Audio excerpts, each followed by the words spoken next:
سوال پوچھا گیا کہ ایک شخص کو پیٹ میں گیس کی ایک عرصے سے شکایت ہے، جس کی وجہ سے ہر وقت گیس خارج ہوتی رہتی ہے۔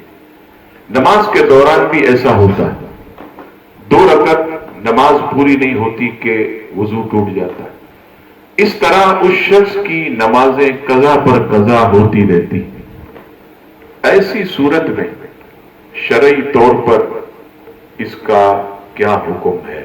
ویڈیو دیکھنے کے ساتھ ساتھ یوٹیوب چینل کو سبسکرائب کریں اور بیل آئیکن پر ضرور کلک کریں، اور ویڈیو کو لائک اور شیئر کرنے کے ساتھ ساتھ اپنے کمنٹس دیں۔ جواب سماعت فرمائیے۔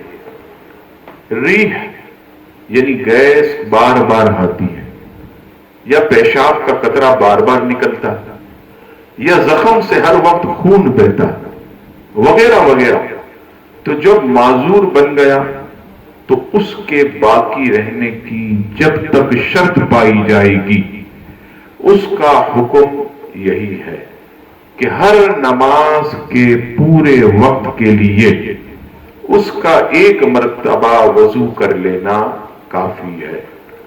پورے وقت میں اس وجہ سے جس کے سبب سے وہ معذور بنا تھا، اس کا وضو نہیں ٹوٹے گا، دوسرے اسباب سے ٹوٹ جائے گا۔ یعنی یہ سمجھ لیں کہ ایک شخص نے وضو کیا تو پورے ظہر کے وقت میں اس کا وضو باقی رہے گا۔ اب اس پورے وقت میں جتنی مرتبہ بھی گیس خارج ہو، قطرات نکلیں، زخم سے خون بہتا ہے، وہ معذور ہے، اب اس کا وضو نہیں ٹوٹے گا۔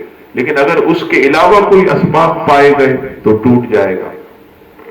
اب اس ایک وقت میں جتنی چاہے نمازیں پڑھے، قضا، نفل، وقت ختم ہوتے ہی اس کا وضو خود بخود ٹوٹ جائے گا۔ اب دوسری نماز کا وقت شروع ہوتے ہی اسے نیا وضو کرنا ہوگا۔ اسی طرح ہر وقت کا یہی حکم ہے۔